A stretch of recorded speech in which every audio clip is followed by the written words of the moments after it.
Le Flash Info avec Claire Yonsi. Bonjour à toutes et à tous et bienvenue dans votre Flash Info sur News Workwell. À la une de l'actualité, Sherwood Park, le plus grand parc d'aventure de France situé à Viarmes dans le Val d'Oise, lance une nouvelle offre dédiée aux entreprises. Objectif, répondre à la forte demande de séminaires et team building en présentiel. Dans un contexte de saturation du tout virtuel, les entreprises cherchent à recréer du lien.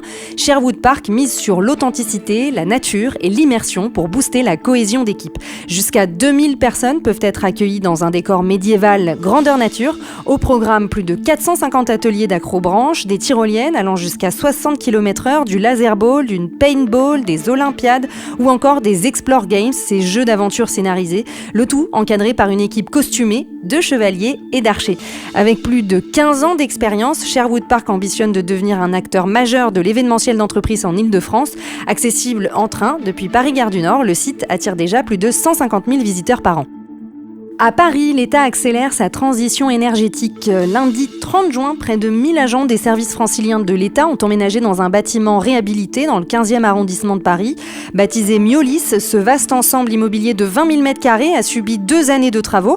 L'objectif, offrir un meilleur confort aux agents tout en réduisant drastiquement l'empreinte énergétique du site. Résultat, une baisse de 60% de la consommation d'énergie par rapport à 2010. Exit les vieux immeubles des années 70, place à un site moderne, végétalisé et construite en grande partie avec des matériaux biosourcés. 2 extensions en ossature bois ont été ajoutées sans opération lourde pour préserver les fondations et l'harmonie du quartier.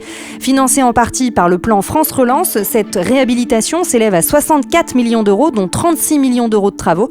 Une enveloppe rendue possible grâce à la vente de bâtiments étatiques devenus obsolètes dans une logique de rationalisation du patrimoine public. Le site accueille désormais plusieurs directions régionales de l'État, dont la DRIEAT, la DRITS, la protection judiciaire de la jeunesse et la mission d'inspection territoriale. Si vous voulez rester connecté aux infos d'News Workwell, rendez-vous sur notre site News Workwell, le média d'information des nouveaux modes et lieux de travail.